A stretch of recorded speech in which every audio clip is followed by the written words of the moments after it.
Beyond Light kicks off the next trilogy of stories that we're trying to tell with Destiny. Players are going to go on a journey to discover the true nature of light and dark. It's the beginning of players learning more about the darkness, and in fact going so far as to wield it.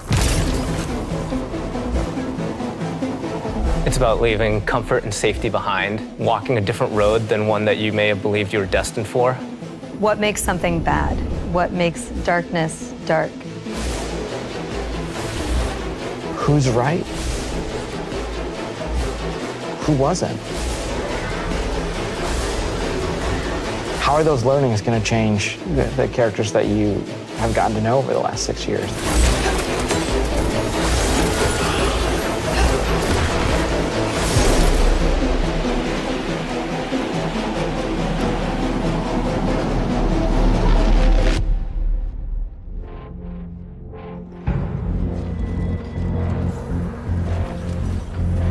Beyond Light's really the beginning of a new adventure. Guardians, for the longest time, have been bathed in the light, sort of this altruistic force fighting back evil. And now we're starting to move into that gray area between the light and dark. If the darkness reaches out, we must reach back. I will not sanction this. In Season of Arrivals, the Vanguard is divided. You have some characters telling you, we should fight these ships, and we have other characters who are saying, no, we should find out what they want. We should get to know them and understand more. But it definitely comes to a head.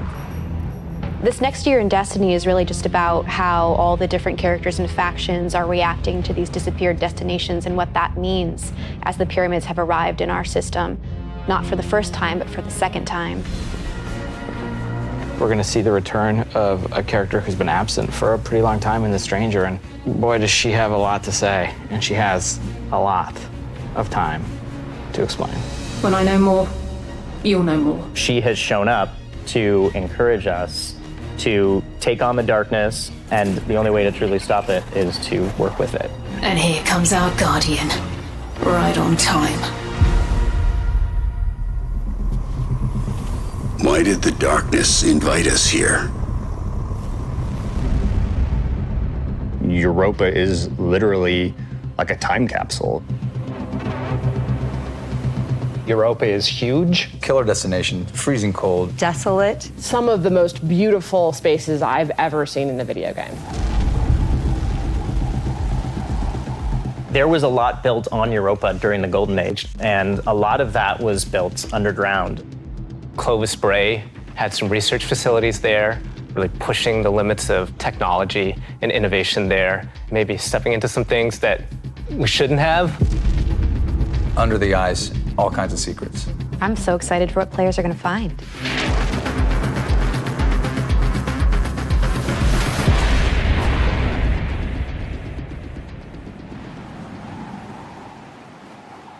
The storm on Europa was actually something we've wanted to do for a long time. We wanted it to feel harsh. The weather system is so awesome. Like, you're walking through an open space and all of a sudden things start happening. Coming across like Fallen or Vex for the first time, you can barely make out the glow in their eyes. The sound of the wind, the ice will change based on what the weather is looking like. You'll actually feel every piece of the environment changing around you to match the storm.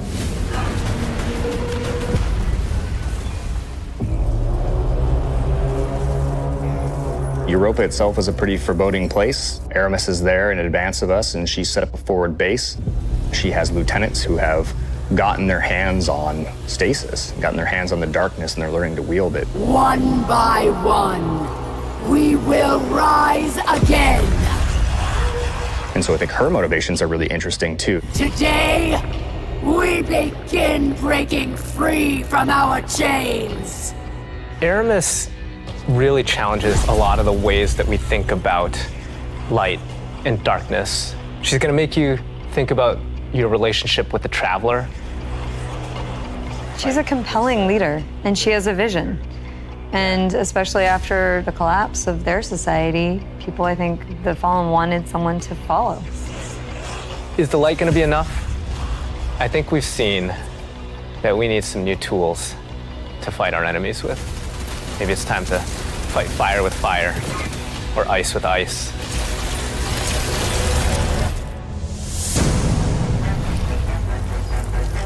Stasis is, not just a set of new supers, but it's a new damage type. We've got Solar, Void, Arc, and now we've got Stasis.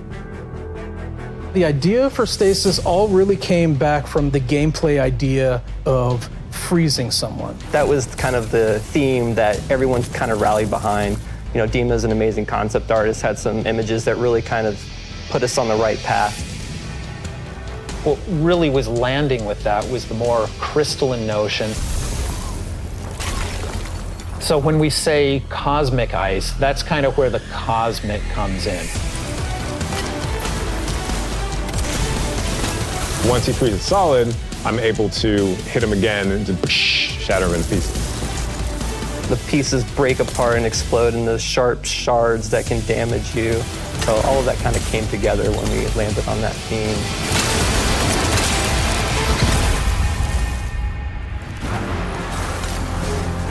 Stasis is going to not only change the way that you can attack or approach combat, there's also some really great ways that you can upgrade it. Then you start getting into like the more interesting parts, things that we're calling aspects and fragments, which are additional ways to modify your subclass. Aspects are a little bit more potent, and then the fragments are the things that are class agnostic, but depending on what your class is and depending on what your aspects are and how you want to play, you're probably going to be starting to select different ones in there. This is just the beginning for Stasis. We're going to continue to expand on it. We're just excited for players to get their hands on this.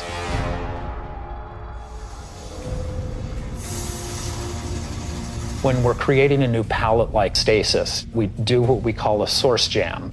Everyone on the team blocks out about a week where we can say, okay, you're going to go out into the world, microphone, recorder, record anything that reminds you of cosmic ice.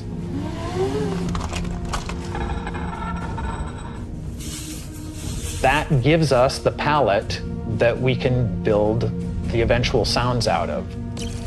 I found personally that the best way to do it was at night. But doing screams, screeches, and blood-curdling yells is a little scary at night. Then I had a really rumbly stomach, and that also was recorded. There was also a breast pump.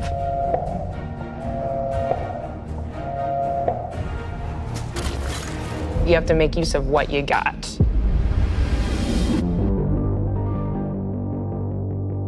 In Beyond Light, we have new exotic weapons for you.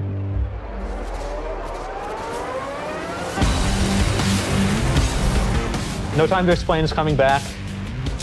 Instead of just being the gun that refills your magazine when you land precision hits, you actually get a little time portal, and it starts spitting out rounds alongside you. You can actually have that on top of the Arc Soul, so you can be your own little mini firing squad you build for it. Another one we have is the Laments. It uses up your sword's energy to give yourself a new combo that ends up in a big spinning slash. Probably the largest selling point for a lot of people is that it slices right through barrier champions. I think the largest draw for most people is actually going to be the fact that it is a chainsaw sword. Maybe. Yeah. For Beyond Light, we really wanted to create exotic armor pieces that formed a key part of your build around which all the other parts of your build could revolve. For example, the Titan gets the Icefall Mantle, which is a set of exotic arms that looks like it is crafted from Golden Age tech. When you activate it, you sort of slam your arms down, create a burst of stasis energy, and then you cover yourself in an overshield. The Warlock exotic is Necrotic Grip. If you are facing a wave of thralls running at you, you can nail them with your melee attack, and it starts to burst and sort of cascade through the whole group.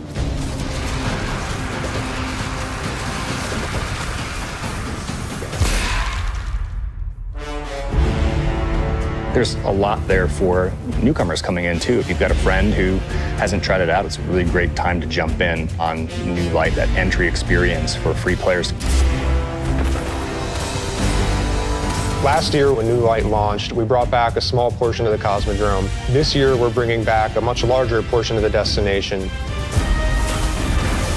It takes some of the experiences that started with original Destiny 1, but puts them and stitches them together in a different way and adds new things and tells a different story. What you're going to meet in this new opening experience is a character with not one, but two names from Fast and the Furious, Shah Han. Thank the light. I didn't think we had other Guardians on patrol here. What I love about the Cosmodrome is it feels like Destiny distilled.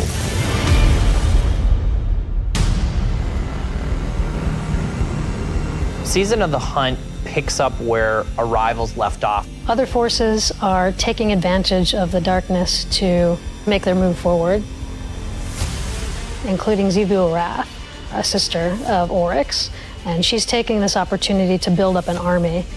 And we're working with Osiris to try to stop her. Osiris goes out, stumbles across these hive growths that are driving combatants crazy. Osiris is in trouble, and of course, you're his only hope.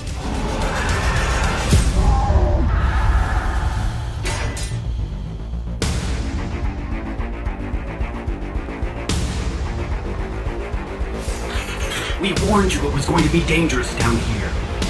Impossible.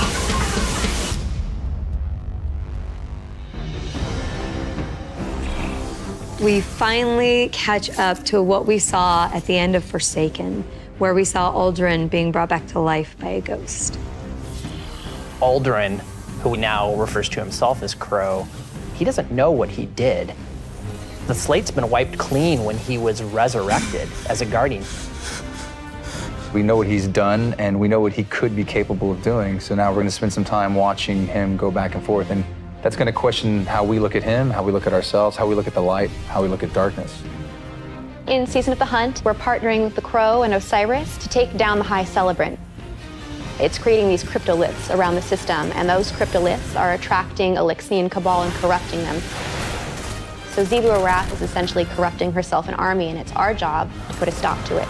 I'm really excited to see Xivu Arath fleshed out more and to find out more about her relationship with Savathun and what that means for year 4 of Destiny. Savathun has been placing dominoes, and at the end of year 4, she's going to knock down the dominoes. We're going to see what she's been really up to. And so this year, she's putting the last pieces in place.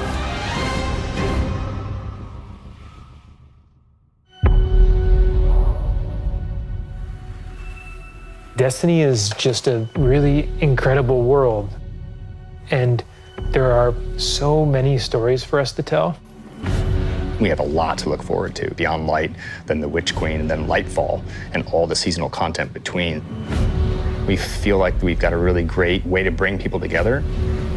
Working through COVID and working through some of the other turmoil in the world right now has been really challenging. I have to admit, I've been pleasantly surprised with how well we've been able to get things done.